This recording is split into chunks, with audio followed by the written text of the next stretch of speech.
bien avant de proposer l'outil aux élèves, j'ai voulu découvrir Pix. Je voulais tester mes connaissances dans le domaine du numérique et j'ai constaté que le niveau du référentiel Pix était très complet. C'était pas évident, mais je me suis accroché. Et au fur et à mesure du test, je me suis pris au jeu.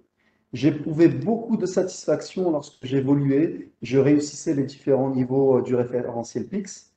Le tableau de bord me permettait d'accéder facilement et rapidement à mes parcours et constater en fait mon évolution, mon score Pix. Je pouvais à tout moment vérifier si mon profil était prêt pour la certification Pix, excusez-moi. Dans certaines parties, lorsqu'on réussissait des formules de calcul, des tableaux, des graphiques, on pouvait voir apparaître des mots-clés sous forme de pixels ou dans un graphique, dans des cellules, ce qui est pour moi une approche très intéressante car très ludique. J'ai voulu ensuite tout simplement transmettre tout cela à mes élèves et ça a bien fonctionné.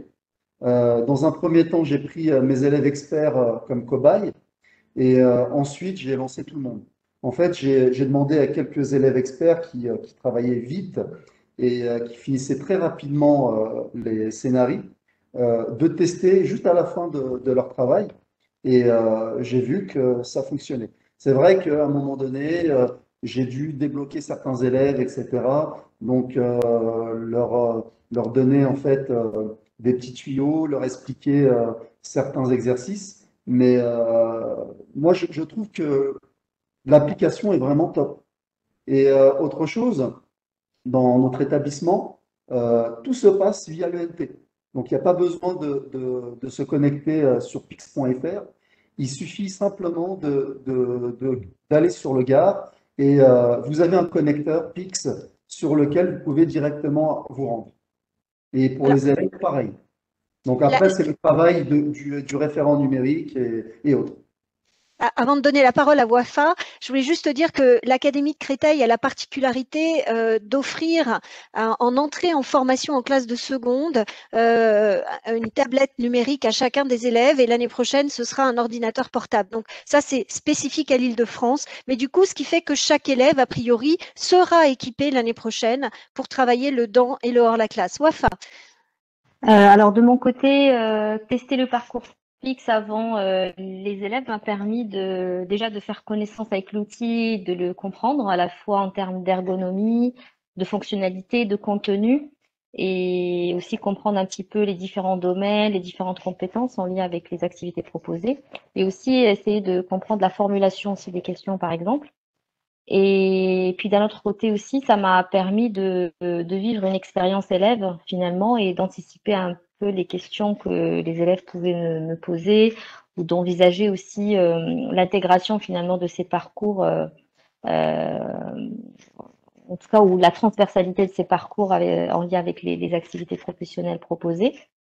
Et puis à titre personnel, comme un peu Mouloud, j'ai pris du plaisir à faire ce travail-là sur la plateforme parce que à la fois ça m'a permis moi-même en fait de me positionner par rapport à certaines compétences numériques et puis aussi me dire bah peut-être sur telle compétence j'aimerais bien aller plus loin pour approfondir justement ces compétences numériques et puis me mettre aussi dans une sorte de dynamique de veille et puis je me suis rendu compte en testant l'application que ça me permettait aussi de développer ma culture générale, puisque par exemple, si on prend le domaine 1 qui est sur l'information et données, par rapport à la compétence, par exemple, mener une recherche et une veille d'information, c'est une compétence aussi on trouve une compétence équivalente dans le référentiel, par exemple, GA, par exemple. Et c'est vrai que, par exemple, l'élève, il peut être amené à chercher des informations, à vérifier les sources, vérifier aussi s'il s'agit, par exemple, d'informations euh, réelles ou s'il s'agit d'une fake news, par exemple. Et c'est vrai que, du coup, le contenu aussi des informations à chercher pouvait très varier. Ça peut être des informations qui relèvent effectivement de la culture générale, du domaine de l'économie, etc. Et donc, c'est vrai que de ce côté-là aussi, je trouve que ça peut être très intéressant pour les élèves, puisque ça leur permet de rencontrer aussi peut-être aussi des questions qui relèvent on va dire, de domaines différents, mais en traitant la même compétence. Merci. Alors ensuite, c'est Lionel et Émilie, vous avez testé?